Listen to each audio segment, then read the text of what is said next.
Our next speaker is Joanna Ferrari. Joanna is the owner of Visions and Goals in Sydney. She's an author and an international speaker. She's a catalyst for progressive change and a natural advantage strategist. Joanna shows people how they are their own key to creating amazing results and how to do this consistently, effectively and enjoyably. Joanna, please show me. Please welcome Joanna. Oh, thank you very much. The speakers have all been fantastic, haven't they? Give them a round of applause. Woo! I mean, Aram and, Paige and Jasmine's story, I had tears in my eyes back there. And we did get confirmation backstage, just so that you don't have to wonder any longer. It is true, Kelly did have sex with aliens. So, I just wanted to share that. As you can tell from just listening, sorry, Kelly. As you can tell from just listening to the different stories, resilience isn't something that just comes natural. It's actually something that happens when you're put in a place where you have to become resilient. Most people don't actually really understand what resilience is, although every single one of us went through it at the youngest of ages. How young? Well, toddlers. Toddlers actually try and walk, but what do they do a lot of? They do a lot of falling, don't they? Exactly, but they don't give up. They keep going until what ends up happening is they end up walking. And that's resilience, because resilience basically means this. Basically, it means that you are in a win all or lose all situation.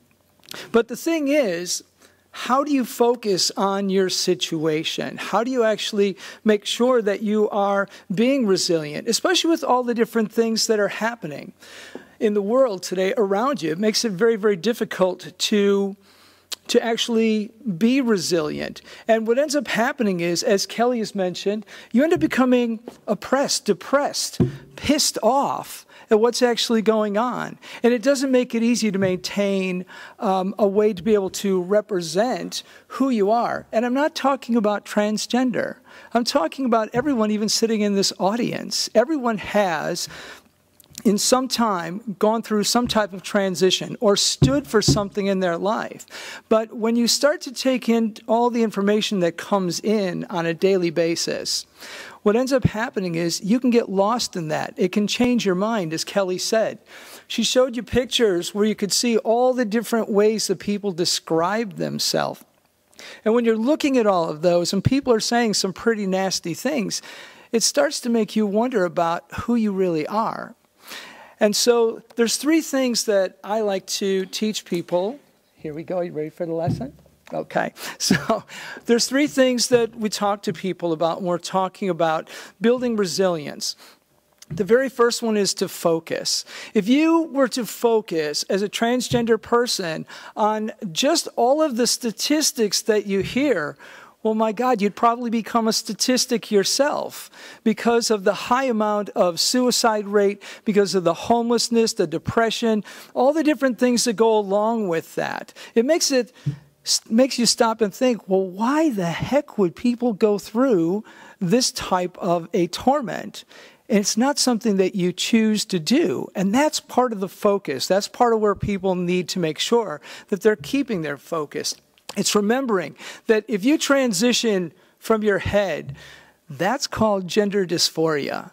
But when you remember that the reason that you transitioned was because it was from your heart, then you can actually focus on it as gender euphoria. And that's the way that I end up focusing in my life. That's what's helped me to get myself through. And what we teach a lot of other people that they need to actually do is to remember that by changing your focus, if you focus on the negative facts, guess what? As Kelly said, you'll actually think negative. You'll actually act negative. You'll actually give things negative meanings. But the thing that I said early on is that it's an individual thing. Resilience, whatever you need in your life to get through, that's where you'll actually build the resilience. You heard Aram talking about optimism and being positive. And for some people, positive is not the best way to get through things. Sometimes they have to go through and feel the pain in order for them to actually feel a sense of resilience so that they can go forward. So when we're talking about resilience, what we're talking about is being able to progress yourself and to stay in the game, to remember exactly why you're actually transitioning in the first place. Not so that you can be a spectacle for people, not so that you can take on all kinds of abuse because you want to take some away from the world. You do it because you know in your heart that that's exactly who you are and what you need to be doing. And that's what starts to get you through, however you deal with it. The second thing is meanings. As Kelly said, you know, the different groups that are out there, the different transgender groups, all have given the exact same things different meanings. And when you do that, you actually cause a lot of problems unnecessarily. I'll give you an example that's very close to my heart, and I'll share it with my partner's permission. So when we first got together in our relationship, we talked about the 3 rules that we needed to actually have so that we could bring our relationship to a very, very strong level. And one of the things we agreed on was full disclosure. I said, full disclosure, you mean honesty? You mean communication? You mean trust? She's like, yes, that's exactly what I mean. But we hadn't defined any of those words. So guess what? Her definition of full disclosure and my definition of full disclosure missed by a mile. Right? You can imagine some of the wonderful conversations we had about that. But the beauty of my partner is that we sat down and we did discuss it. And we did start to come to the place where we created a definition that we can both live with. And I'm very proud to say that tomorrow is my 1-year anniversary with this beautiful person. Yes.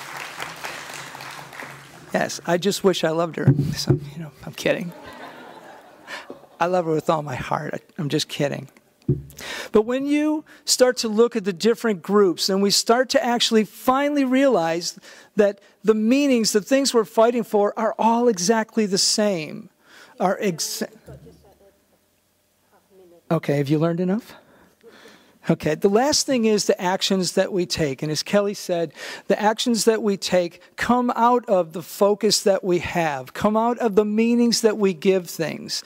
And it's more important that we are actually able to create a strong group than to be right. And that's really an important factor for all of us to remember. I hope in some way I've inspired you and given you some great information and made you think a little bit. Stay unique. Thank you.